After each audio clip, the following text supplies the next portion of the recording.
Johnny Fontana, Real World INFJ Scorpio, back with another video. It's been a long time and I'm happy to be back. Just really quickly, today we're going to talk about the dance, the INFJ dance, right? Before we get into it, just real quickly, obviously I've been away. For the small subscribers that I have, I appreciate you as always, and I know you know the deal when it comes to doing the thief in the night, right? Anyway, even though I've been away, I've still had my pulse, or my finger on the pulse rather, in terms of what's going on, and I've noticed there's a big movement when it comes to relationships and the red pill movement and women's movement and all that good stuff. And I think it's time for me to go ahead and dive into it, right? But again, from a intuitive feelers perspective, right? As opposed to what we have now. And I'm going to reference this a lot with this video. And I have a whole lot of different videos that are to come, which I'm going to assess, again, not from a professional or psychological perspective or clinical perspective, because I am not an accredited psychologist or sociologist. However, I have my own intuitive experiences, right? And then we're just going to go off of that, right? At the end of the day, it's all opinion. Until somebody gets hurt. But you're going to notice that there's going to be a theme, and it's called the dance, right? I call it the INFJ dance, which is the ability to take perspectives. And if you have, let's say, like an alignment bar, you can go maybe center 0, or you can go maybe positive 15 degrees and so on, or from that 0 placement to negative 15, negative 20, negative 30, right? Same when it comes to the ideological, political fields, all right? You can take it from center, center right, center left, and go all the way out to the opposing sides. And for us, we have, as intuitive feelers, specifically, we have a means of being able to see certain things from all angles, right? So we can approach a situation at a balanced, a neutral, and then sometimes even take it all the way down to the positive 50. But guess what? In another given conversation, another situation, we can take it all the way down to the negative 50 as well. Okay, so today we're going to talk about the debate between Sneako, which is a pretty relatively popular dude in the red pill community, and also Hunter Avalon, which is like a red pill crusader, not a crusader, but he's like a red pill hunter, right? So he goes after the fresh and fits and Sneakos, but I think he goes mostly after the extreme red pillers, right? So again, as we go through this, I want you to maintain the theme, which is the dance, and understand it. And then you're going to see how it's going to be a comment across not only this video a few times, several times, but also across the many other videos that are soon to come. All right, stay tuned. Let's go. Glad that we're getting a chance to talk, man. Yeah, Pretty psyched up. I'm not really familiar with your content, and I just saw that fresh and fit reaction. Mm-hmm. And just to get into the debate/conversation, can you explain your point of view? All right, so we're going to talk about the dance, right? Again, this is very important. Again, if you don't like this style, I'm sorry for you, but again, this is the more intuitive, feeler type of style that is presented to you, okay? You have to understand the details, and you have to understand the theme. Again, it's coming from a social dynamics and understanding human dynamics and how people operate. The dance. It's a theme by where people sort of vibe with each other, right? Understand where that person's coming from, feeling them, engaging them, reading the room. That's what we do. An interaction is really a dance. Okay, if it's too much tension, not good. If it's not enough tension, not good either. It's a back and forth, okay? Tension, less tension. Tension, less tension. That's what keeps it interesting. Learn how to put yourself in the other person's shoes, okay? Learn how to really take up space and ask yourself, okay, what are they thinking? How do they think? What is their value system? What is their currency? What do they care about? Really seeing the world through their eyes, real-time body language, eye contact, and vocal tone responses. And that just builds on it, where it's like in the moment, you better really pick up on all the little subtleties in terms of, okay, how do they feel here based upon their eye contact, right? Not just if they're looking at you or not, but all the little subtleties you can tell just by looking into someone's pupil, okay? So immediately, Sneako here, because of what he's been exposed to, and quite frankly, a lot of the censors, a lot of the TI dominant folks, okay, are very blunt up front. Get to the point, right? No beating around the bush, no overarching picture. Just give me the details up front, right? Which there's a time and place for that. However, when you're dealing with, let's say, an individual on a basis like this, where you're going to have a discussion, Hunter was like, hey, what's going on? You know, glad we can actually have this opportunity to have this discussion. And Sneako already, I'm not going to project or to assume where this is coming from just yet. But again, it's just from that point of, let's get to the point, right? Whether because he doesn't feel comfortable in that place of the dance, right? It's the same thing of when you're approaching a female, approaching a situation.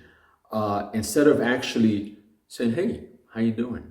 How's everything? Can I have this dance? Well, not even before having this dance, is, hey, how you doing? You know, what's your name? Where you from? Right? I happened to see you walking by or, you know, you piqued my interest because of such and such, such and such, and then followed by, hey, can we have this dance?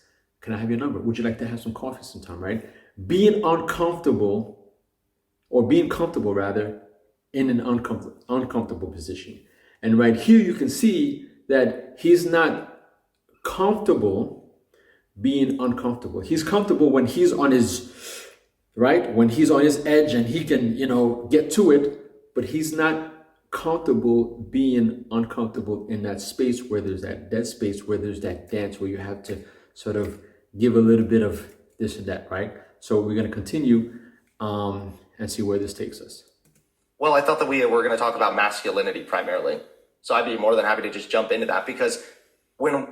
And now Avalon, he did a good job, right? He did a good job of not staying in that place, right? He was comfortable, and he was able to dominate his position and his frame, and be like, all right, fine. Well, we're just going to go straight into it then, right? Because obviously you're not going to be into the whole dealings, right? So for example, again, I need to say this, when you, let's say, are in business affairs, right? Especially overseas. I don't have any special gift, I don't think. But I believe because when I go into business, I don't go in with a hidden agenda. And I'm also used to cultures where people, instead of going straight into the business conversation or context, there's a tendency to first find out about each other, discuss certain things. And I think this is where I am best at understanding who is across from me. And they too have the same opportunity, because we're talking about somewhat personal things before we enter the business matter. And that gives me an in, I think. Right? You don't go straight into the business talk. You have dinner, right? You drink, you have conversations, you socialize. And then after that, you get into the business dealings, right? But not before you get acquainted with each other, have a feeling of who that individual is that you're about to make or discuss business with, right? So he did a good job in terms of just being able to just brush that aside and be like, all right, cool. Is that where you're going to take it? All right, let's just go straight. And he kept that frame. And so I give him that good point. I watched your reaction to my fresh and fit breakdown. I think that you were like, you seemed like floored over my statement that masculinity is a social construct. What does that mean to you? Because I hear that being thrown around by a lot of Twitter liberal people. Like, what does that mean, masculinity is a social construct? All right. Again, by liberal people, again, it comes from a place, and I'm not saying immaturity, but a lack of presence, right? A lack of, I wouldn't say class, but a lack of smoothness. The word is escaping me now, but it's just, again, the reason why I'm pausing it is because I need to provide this information because it's important, again, because we're not doing it like everybody else does and just let the thing play. We have to analyze body language. That's what we're doing here. How do you talk to people from that world, from the red pill world? Like, would you ever talk to like somebody like Andrew Tate? Oh yeah, if I had the chance to. I've been on the Fresh and Fit podcast a few times, and then I've got a friend Sneako who's like very red pill, that stuff. If I'm trying to talk to them, usually it's kind of like approaching a scared cat. The first thing you have to do is like be very gentle and say like, I understand your issues, I understand your complaints. I know that I'm scary because you think I'm going to say like toxic masculinity and feminism and all these scary words at you. So the first thing is always to recognize it. Like a lot of what they talk about, there are like true aspects to what they're talking about that people on the left won't recognize. So I think it's good to acknowledge those things, that like men and women are kind of different. We do look for different things in general when it comes to relationships. It's okay to say that. There's nothing bad there. And then it'll usually be like, once I've got your trust and I'm in your bubble, like, let's talk about the things that you want. And maybe like some of the strategies that you're employing aren't necessarily going to get you some of the things that you want. So for instance, if you're really worried about like shallow girls, like ruining your life, like Melina said, it's probably not best to build your entire worldview around trying to get shallow girls that are going to ruin your life. Like if your way of attracting a girl is to go to the gym, get a whole bunch of money and try to like flaunt your wealth as much as possible, you're going to be attracting the very same type of women that you're here like decrying on your stream. So again, there's that lack of like smoothness of being able to approach, okay? Doesn't matter. Even if it's a man and you have that sense, you need to also present that, right? Because that's what gives you that frame of mind, because other people can pick up on that. So for example, if I'm having that conversation with him, again, as the INF or intuitive feeler, I can adjust to his frame, but because I'm good at what I do, I'll capitalize on that. And I'll be like, oh, hold on for a minute. Don't you want to have a conversation first? I mean, obviously not those specific words, but I would take it in a way, unlike Hunter, because even though he was able to frame or maintain frame, he may not be able to also be like, hold up, before we get there, this is my game now. I want to have a coffee first. Let's have this conversation before we get into it, right? He's not able to do that. So again, it's coming from a place of just not, I forget the word, this is an easy word, this is escaping me, but it's not seductive, it's not, but anyway, but he's just missing that, right? And he just wants to get into it. Again, I don't know why, don't know where it's comes from, but it's just not there.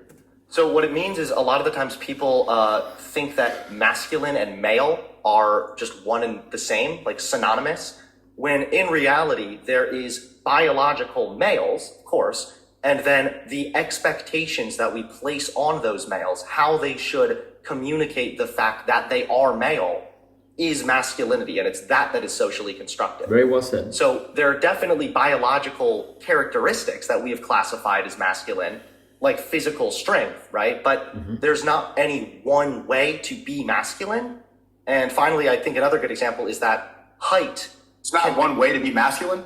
No, there's not just one way to be masculine. You could be weak physically, but engage in other types of behaviors that might be categorized as masculine. There's no one way to be masculine. Okay, do you think you're as masculine as somebody like UFC fighter? No. Or even me? Or would you? Okay, why? Is that a social construct, or is that just basic biology? Now, I'm going to go ahead and share with you a supporting piece of material. that's going to just break this down. I'm not even going to explain this, but watch this piece of material, this piece of supporting content, in order for you to understand the breaking down of masculine versus feminine, as opposed to masculine, feminine. Clip 1, go. A man is capable of being as feminine as he wishes to be in terms of his thought, in terms of his emotion, when he wishes to be. Similarly, a woman is as capable as a man to be as masculine as she wishes when the situation demands or when such actions are needed.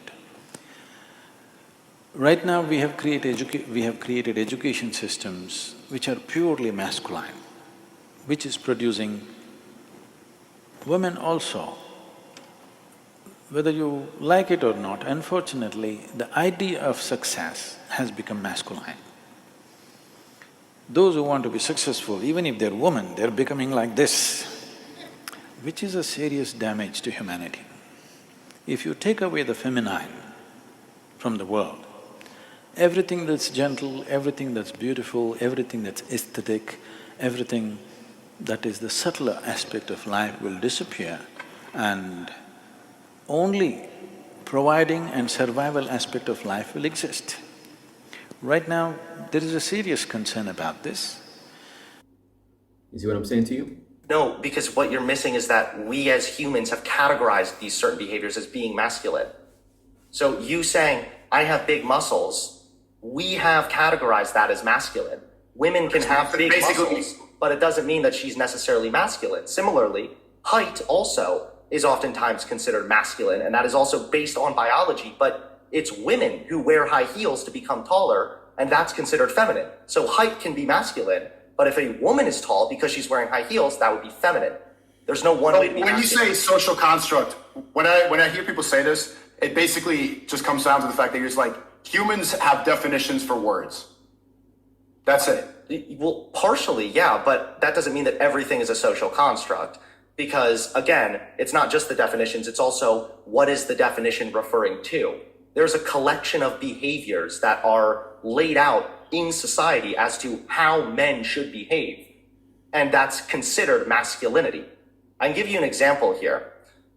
This comes from the Conformity to Masculine Norms Inventory. It specified 11 norms as far as masculinity: winning, emotional control, risk-taking, violence, dominance, playboy, self-reliance, primacy of work, power over women, disdain for homosexuality, and pursuit of status. So plenty of that is socially constructed. The idea that you're a man, you need to be winning, that's socially constructed. There's nothing innate to men that means they have to win. Right? What's your point? What's the point in saying that it's a social construct?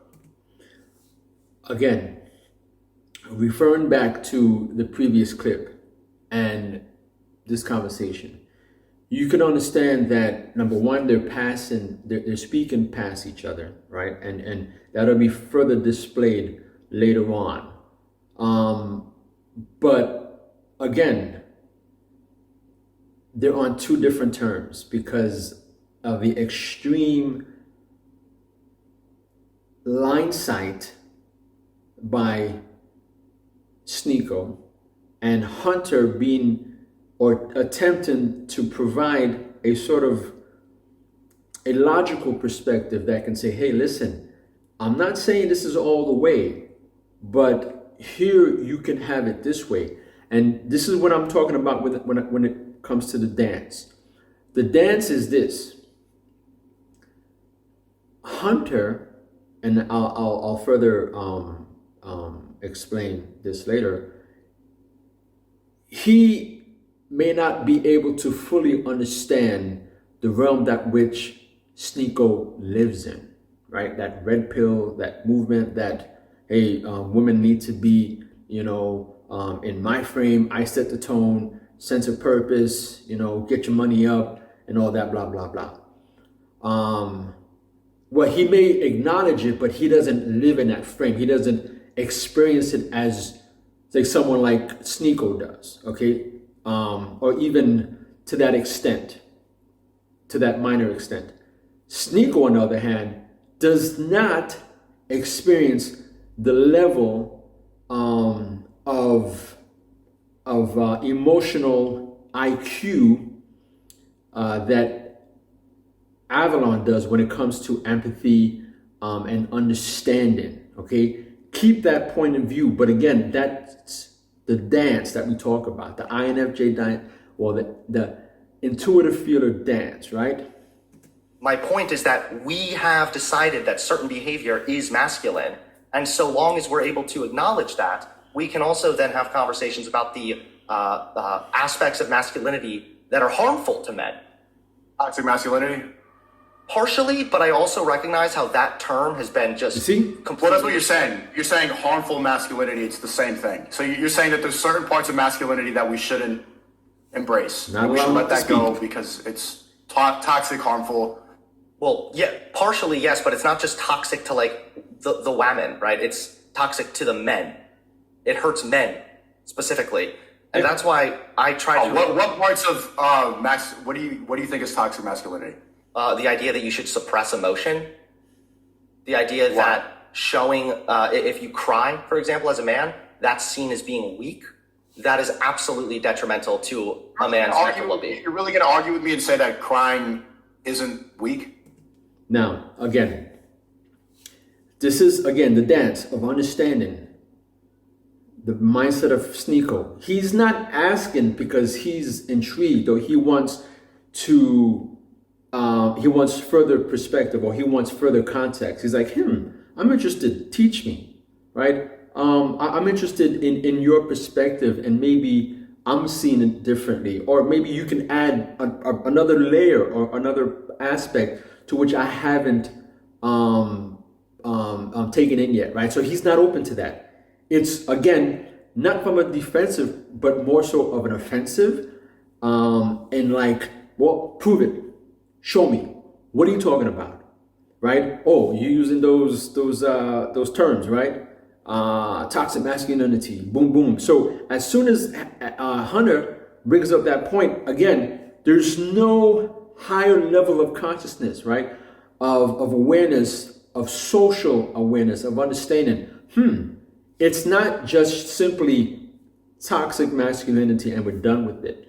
As Hunter, again, it's not a matter of me taking sides here, but we have to give credit where credit is due, right? We have to acknowledge where others' points are. And right now it's geared more towards Hunter, just for the sake of the fact that Hunter is providing a more well-balanced and enriched perspective than that of Sneako, all right? So let's get into this whole crime business thing. It's not, and it's further evidenced by the fact that masculinity is a social construct. So, for example, this comes from a historian. No. Okay, don't keep repeating that. How... It's very basic things like, yes, you should be able to express your emotions, but would you cry on camera? I mean, maybe. It would depend on what I was talking about. I need to pause it again because it's important that we understand this again. What's happening here? Again, the dance, but within the dance is the knowledge, right? Before you come into the dance, you have to be equipped with the social understanding of how people operate. That's why I say for intuitive feelers, it's very, see, there's always not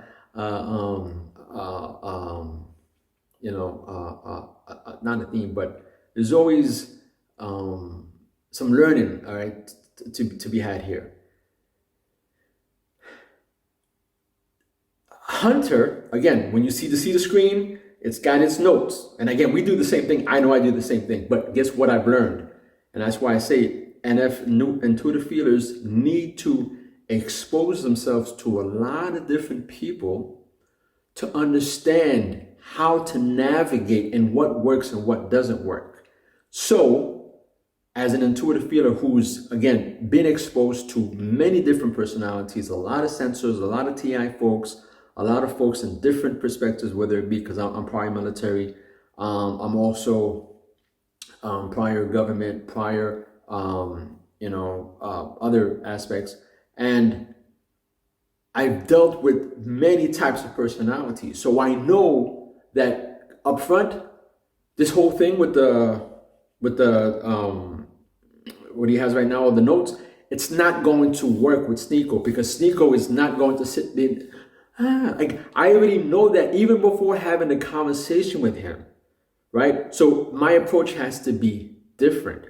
And that's where he's at fault here, because he is trying to argue, and that's where a lot of the TI folks, okay, get hemmed up, because it's like, oh, I need to find the facts, right? And I need to just, blow him up with facts, and then he's going to get it.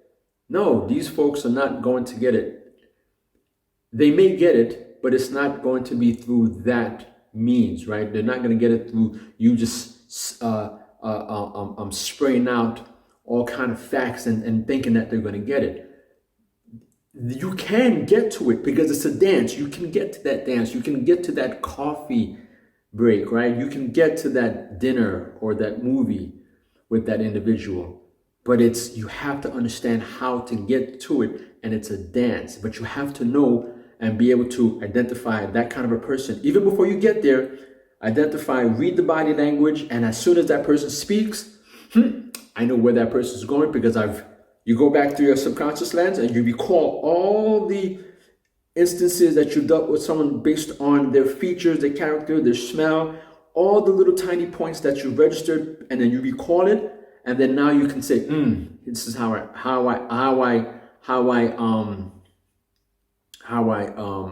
address this. Again, you may not be correct, but then guess what? Because of your multiple recalls, you can address it. Okay, clip 2, go. Proof passive. Or some people just can't handle it. Yeah, they can. I don't think if you can't handle it, you're just a bitch. Like, okay, it's be not a bitch. matter being a bitch. You're a normal human being. That's what normal humans do. They look at other people. YouTube comment. They are reflexive to what other people say about them. Yeah, so was I. It hurt my feelings when I first got my comment. And what did I do? I didn't quit. Yeah, I'm gonna get better. Maybe you're a little sociopathic. Maybe you're a little weird. See, that's what's great. You call it crazy that I want to improve. You agree with me. You're saying that you. I agree, but for me, so are you crazy? Yeah, a little bit. Yeah, I think anybody that works in this world is a little fucking crazy. Why are you not calling the bots crazy for giving up? It's because I think there's an unrealistic expectation you place on people to be able to deal with like the level of harassment and insane fucking shit. So you're a bot groomer. Come here, bots. It's not bots. You have to meet people where they are. You see, this is very important. Okay, that's why it's not just breaking this down. That's why we are the way we are. That's why we do what we do, and we can be long-winded for the right people, right? So again, I'm not going to be long-winded when I'm talking, because there's been many times where they're like, "Oh, dude, you're long-winded."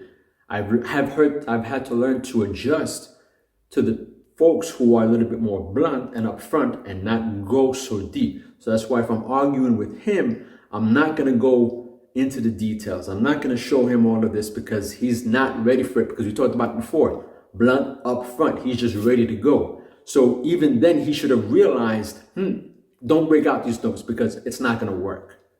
Let's go. But wait, hold on. Okay. I'm not just repeating that masculinity is a social construct. I'm explaining that in the Middle Ages, there was a trope of masculine weeping being a mark of religious devotion and knightly chivalry.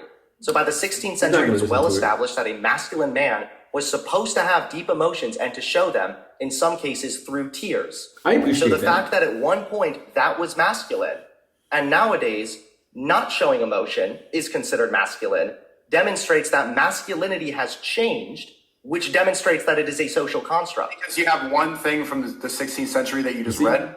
No, that's not just the one thing. Do we want to look back at ancient Greece? Small penises used to be a symbol of masculinity back then. Yeah, they were also having gay butt sex in Greece. That's irrelevant to what I just said. Just way over his head. Do you acknowledge that certain aspects of masculinity have changed over time and throughout history? Yep. That's what a lot of TI folks get wrong, dude. They try to stay at that level, and then they're not able to maneuver. That's why intuitive feelers, we are good, because we were like, let's not get into the historian Paul conducted research of ancient ideal. No, like we're not going to go there, because we know it just doesn't work, because we're navigators, right? That's what we do. And invisible threads, quote unquote, are basically made up of all the possible ways that a conversation could branch out from a given starting point.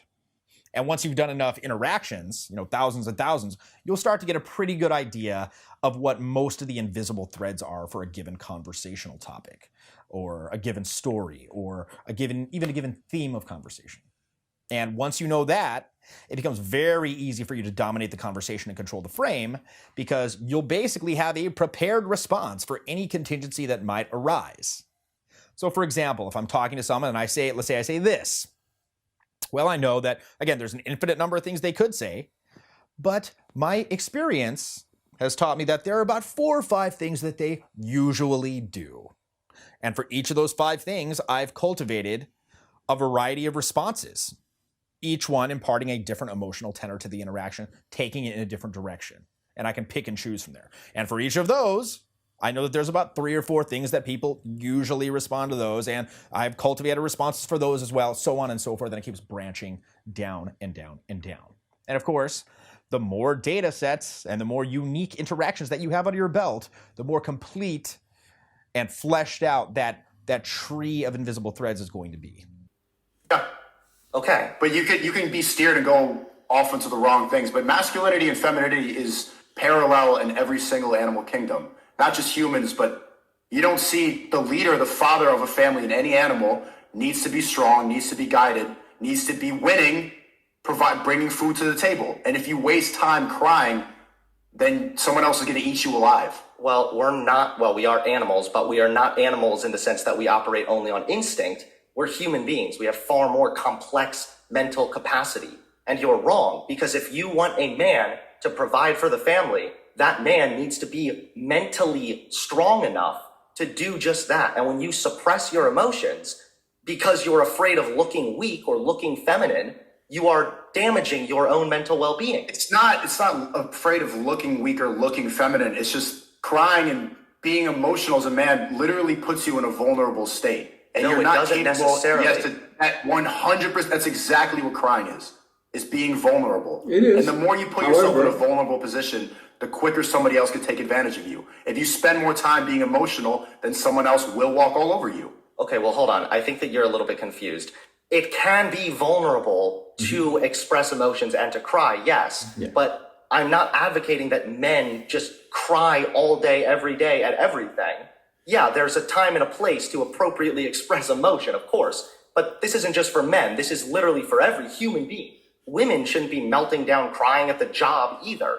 So there's a time and a place to express those emotions. And again, it's okay for a man to be vulnerable at times. That is a necessary component of, honestly, the human experience and the ability to better your own mental health. Now, here's where I'm going to go with this. A lot of these folks who subscribe to either red pill or whatever that ideology or that movement that is about, you need to be on your purpose, you need to be, going after your money and looking out for yourself and don't worry about this, whatever. They haven't been taught the dance, right? They haven't been taught, how to look deeper than beyond surface level. All right, they don't understand the human dynamics beyond chasing women or chasing a business or they don't understand the nuances that are involved when it comes to just dealing with people as a whole. So what Hunter is saying is exactly correct. And he even went on to provide further context and saying, listen, I'm not advocating for everyone to cry, right? Whether it be woman or man, right? But there is a time and place for it, but there is a time to be vulnerable. And Sneako, he's not able to see that. And part of it is because it's not built in. Whatever happened in his past, or whether it be recent or past, or not, it hasn't been embedded, right, into his mind frame that, hey, listen, you can be vulnerable at the same time exude a sense of masculinity, right? I'll read you some of this. I don't want to keep reading studies and stuff like that. You see, okay, now you hear what I'm saying, right? Because at first he dismissed it once the first, then he dismissed it second time, right? And then now it's like, that's why TI folks, they don't get it. It's like, oh, I gotta do the back to back. He's not gonna listen to that. That's why you cannot use that approach. And that's why I'm talking about the dance. There is a way. I know you don't, because they all contradict all of this dumb shit that you constantly advocate for. What dumb shit do I constantly advocate for? You have talked all the time about how men don't need to be in therapy talking about their feelings. They need a tough older brother to just go punch them and tell them to shut the fuck up, or tough it out, pussy, or something like that. So yeah, you have advocated against the idea of men being intent or in touch with their emotions. Do you go to therapy? No. Okay, why not? Well, I used to, but I don't anymore. What? Now, again, I need to pause it. You see what Sneako's doing? He's listening to respond, not listening to understand. And that is one of the issues that we have, and I've seen a lot.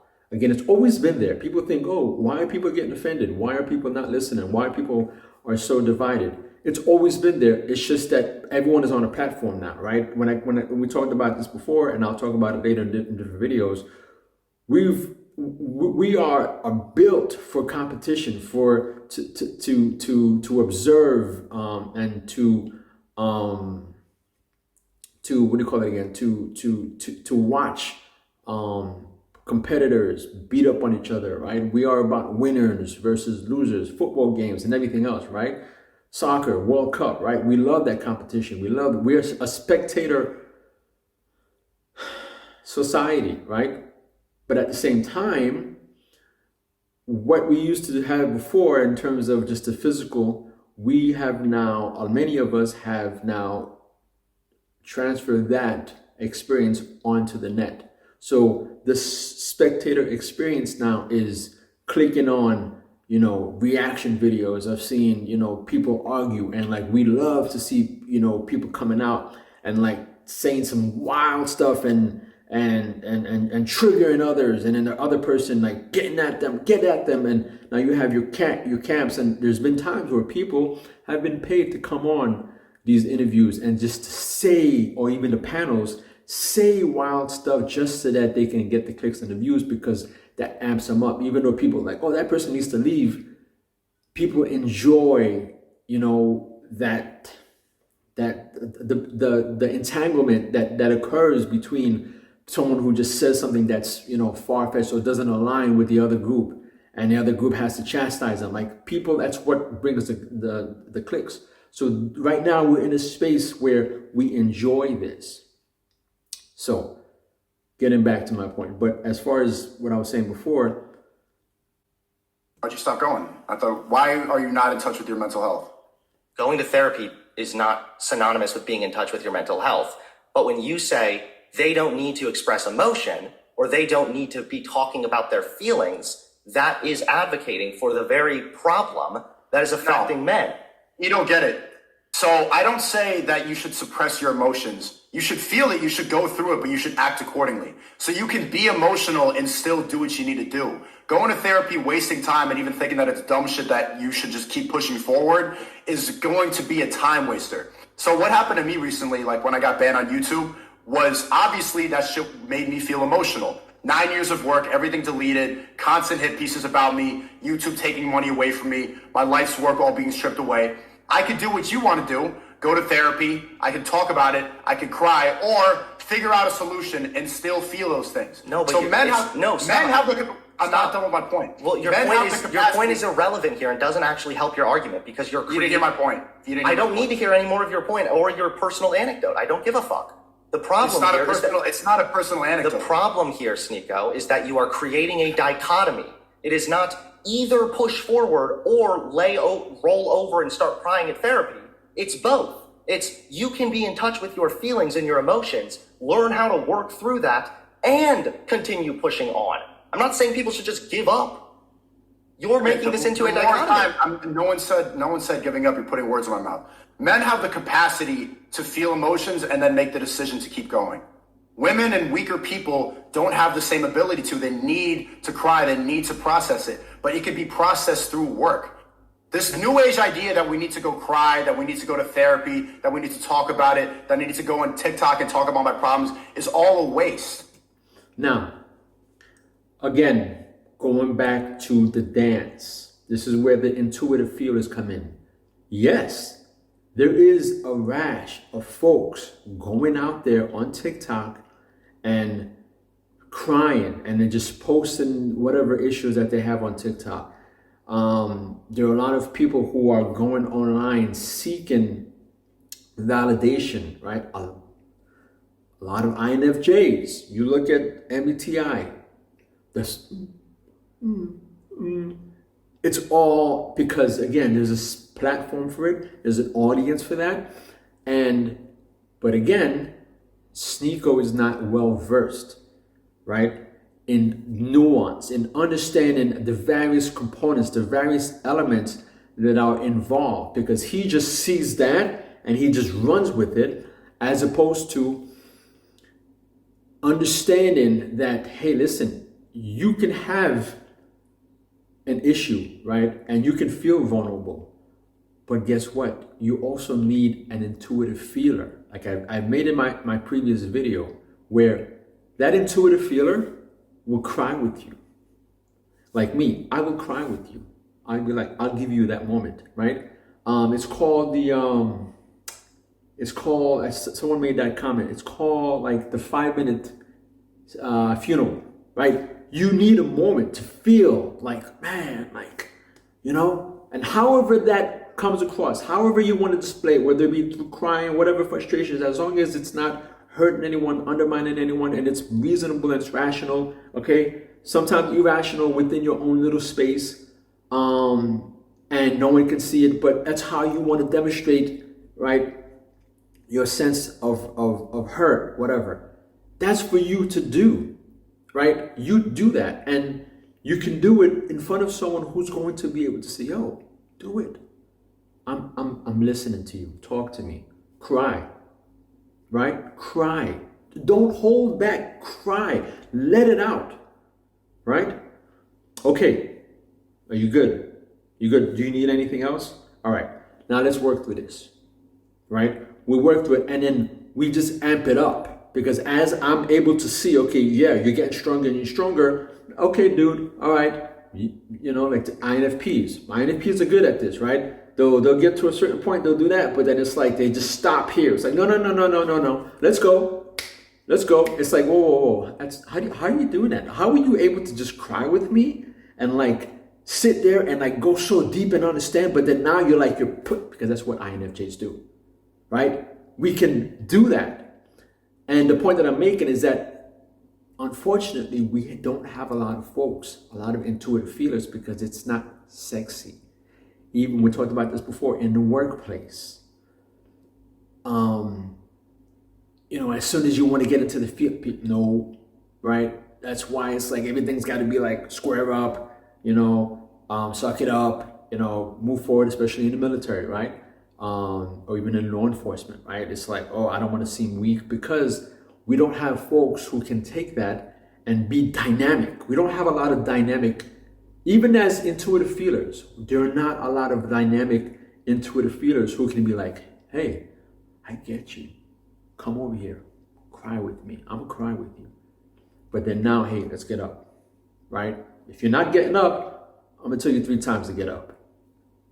All right, dude. Right? And like start, get the up. Let's go. It's time to roll right now. You know what I'm saying to you? Like really get into it. But a lot of people can't. A lot of people can't. And that's why someone like me, again, it's not tooting my horn, but I can actually enter a workspace, right? And be able to identify what's going on and go to each person and create a sense and connect with them. Sense of camaraderie, a sense of understanding of who that individual is, and work according to their character, their personality, and stay on their level. Right? So when I know that someone doesn't appreciate, you know, me coming in, hey, are you okay? No, I gotta come, hey, yo, dude, you look rough, man.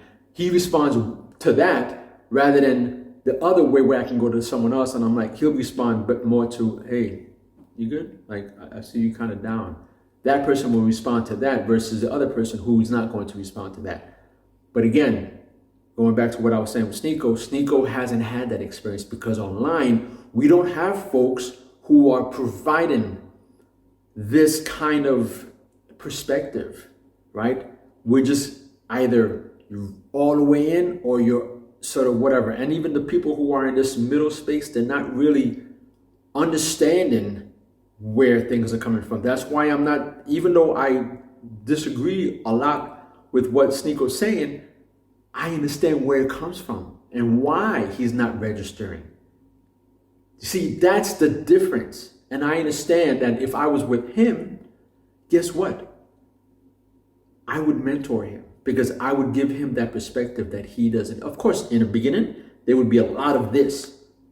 But because I've dealt with this so much, I have a lot of worth or that I've built up my threshold to deal with this kind of stuff. And to the point where, because I dealt with it before, you know what? There's a lot of ENFJs who are like that. ENFJs are very hyper, right? And they can be, they try to like, especially if you are an INFJ, ENFJs will try to get into you. Because a lot of them are very, extroverted. So they'll get in there. They'll try to get in there. They'll try to get with you. But if you are not a healthy, but if you are deliberate, right? And if you are experienced, right? As an INFJ specifically, the ENFJ can't penetrate that.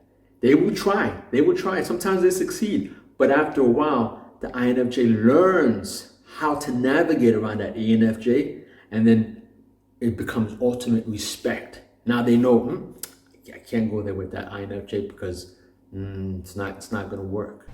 And you got to understand, you can call them bots if you want. Is that not a correct word? They are like the people that make society work. Society doesn't work if it's full of people like us. Worker bees. Sure, you call them what you want, but worker bee, at the end of the day, the hive doesn't thrive unless they're working to do the work, right? You can't, otherwise everything falls apart. You're right. Okay, that's cool. We agree? No. What do we not agree about? I think you need to, for me, I try to recognize where people are, and then work with them like in that space. Like, how can you achieve the most or go for the most? You're just kinder to the bots, but we think it's not about being kind. It's about recognizing where they are, not degrading where they are, realizing that society needs people that work in those positions. I'm just saying, y'all should shut the fuck up so much and stop trying to psychoanalyze, call me crazy when your life is kind of mid. We agree. We just have a different approach to them. You're like, yo, it's okay that you're mid. I'm like, yo, you can get out of this shit. Instead of crying and writing essays, why don't you apply yourself? You don't need to be like the rest of them. I could have been like that too, bro. Dan who? Dan, he was on the show yesterday. He's just like a chill dude. He does real estate. You might like him. Okay. But he lives in Miami Beach. You might meet him for food if you want. I'm done. I'm hungry. Okay. Anything else you want to hit before we... I had fun, man. It was good to meet you in person. You see what I'm saying to you? So I'm not saying he's an ENFJ, but he has ENFJ traits that if I were with him, but I'm not saying he's too far gone, but he's almost past that place of being too far gone. So I wouldn't waste a whole lot of time with him. But I'd have to spend time with him, right? And slowly hey, what do you think about this? What do you think about that? What do you think about? And he'll start bouncing stuff off of me. And then even though I'll give him information, he'll be like, no. But slowly, I'm just penetrating. And next thing you know, he's like, And then he'll all of a sudden say, man, like, I had no idea you were such, you were so meaningful, not meaningful, but you were so relevant in my life as it pertains to, whatever it was. So we're going to go. When you can just keep pushing forward, you can have conversations with people, but spending more time investing into your feelings is ultimately a waste when you know what to do. You're wrong. Again, wrong? Because it's not a dichotomy. You should, quote unquote, know what to do and move forward and push on in your life. But the way in which you can do that more successfully is also by being in touch with your emotions, and also being what does crying willing to accomplish? cry at times. If What you does need crying to. accomplish, sir? Okay, well, it's that crying can scientifically release certain chemicals in your brain. All right. Again, that TI thing, I'm not going to go anymore. We sort of have an idea and the video is getting too long. Unlike a lot of these folks who are having, which is I find mind-boggling, having these discussions, and a lot of them don't even have relationships. And they're having adult, mature conversations without the extensive experience, which to me I find is very disheartening because it can be damaging to folks who are 17, 18, 19, 20, right? Who don't even understand whether they're coming or going, right? So I'll give you an example, just a real quick example. I'm currently in Turkey, right? I'm on a contract, 1-year contract, right? Working for the government. And I decided that I was going to go home for Thanksgiving. And I spent 2 weeks there, and had been away from them for about 6 months, right? Obviously, communication through WhatsApp and all that stuff, calling weekly, video and all that good stuff. But spent 2 weeks. The first week was great, right? The whole anticipation prior to getting there, and now becoming reacclimated to, and becoming more familiar, right? With some of the things that, hey, listen, this is new, right? The novelty runs out. Then everyone has to go back to work, especially after Thanksgiving. Kids have to go back to school. So now I'm sitting there and then I'm like, I'm starting to get antsy. Because of my military and my law enforcement and my history, I'm very inclined to be being productive, right? I need sense of purpose. So I'm starting to feel a lack of sense of purpose. And I'm like, man, I need to get going. Like, I want to get back because I'm going I'm going to be living in Europe. Well, in southern Germany after here. So I'm ready to get back to my life. So there's a dissonance, right? There's a conundrum by where I'm like, man, I want that sense of purpose. I want to get back to work, right? That's why I don't take a lot of leave. I take maybe like 1 or 2 days to recharge, and I supercharge. A lot of people say, man, you supercharge really quickly. And I do that, right? But again, it's been through extensive experiences of dealing with a lot of stuff and having good people to help me through these issues. That's what, like I said, Sneako doesn't have. I've had people where I'm spiraling, and I've had people who have had time on their hands. I mean, when I say time, patient, and I'm just going at it, because you know how we can become intense and we just gnawing at it, and even though we get the answer, but we just keep on it, keep on. But the people who I deal with, especially my wife or I have another friend, they're there to listen and to constantly just be there and not be like, all right, dude, like it's over. They're just patient with me. So I'm in a space now where I'm counting down the days, because Sunday I'm leaving, I'm going back, I'm coming back to Turkey, which I am right now here. But at the same time, I'm like, man, I'm leaving my family.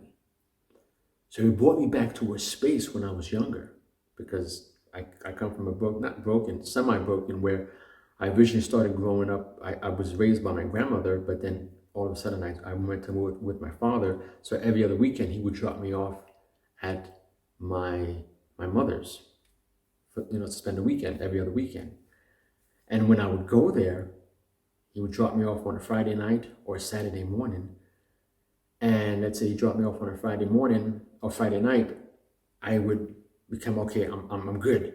But then that Saturday evening, afternoon, I'm already getting anxious because I know that time is coming.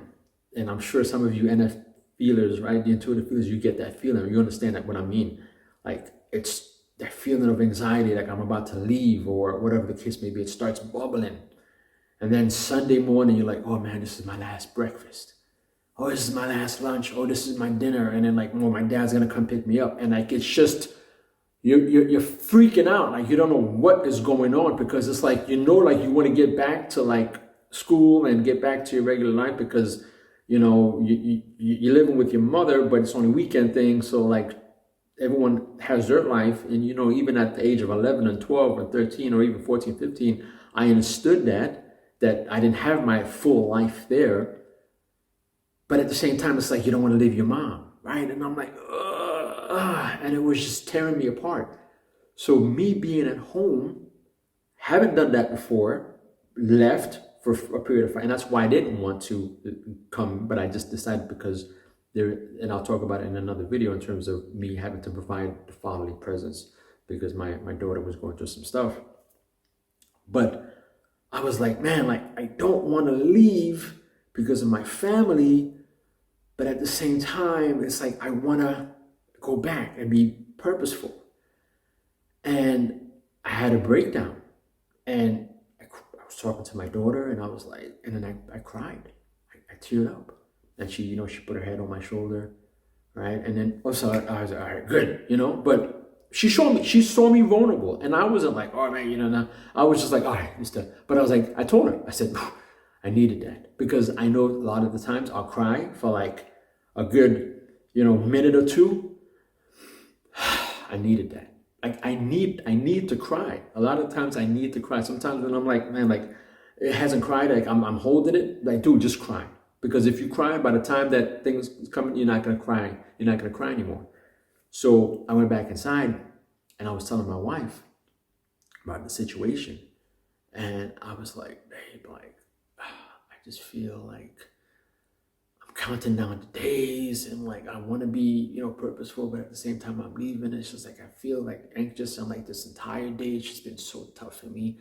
Like I feel depressed. Like you know, and she's just hugging me, and she's holding on to me, and I cried for it, you know. And then I shook it off, but it's not that I shook it off because I'm like, oh, I'm a man, you know. It's just like, all right, I'm good. You know, it's just default mindset. It's not about masculine, feminine. It's not any of that. It's just, I'm good. And then I started cooking and talking to my son, and like everything was just normal. But the both of them, they saw me vulnerable, both of them. And guess what? When it came for me to leave, when they dropped me off at the airport, that can help. My bad. My son was crying. My wife, she was hugging me. She didn't want to leave me, but I wasn't, you know, so I wasn't crying because I've done my crying before. But guess what? It was a moment where we all just came together. My wife was holding me, my son was crying, my daughter was hugging me, and we were all together.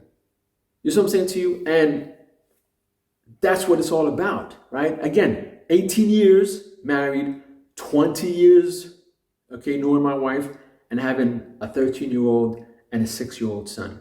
Again, that's experience. So we're at what? 50-something minutes here? Take that alone. I don't know if I'll do, I may do a part 2 to this, right? And we'll keep on going. But I got some other video with Dr. John Deloney and even Rich Cooper, right?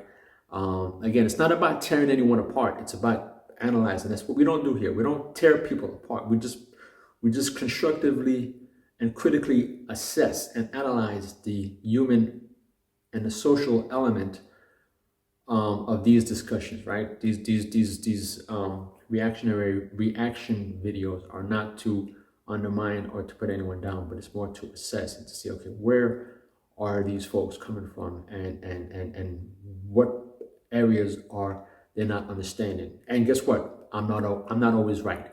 There can be, in hindsight, I can come back and see this video. You know what? I was wrong because based on the information that I saw or I read somewhere else, right? But I think I covered it all for this part. I think I'll do a part 2 again because this is good information. I haven't seen the rest, but I saw the previous, so it was easier for me to assess, right? So I came in already hot with knowledge. It's not cheating because that's what we do, right? We need to assess. But anyway, I'm glad to be back, man. And I was sort of procrastinating on these videos, but I think this is good to go. So hopefully I can be a little bit more consistent, you know, for a few months, you know, before I do a Thief in the Night and Escape again. Johnny Fontana, Real World INFJ Scorpio, back at it again. We out.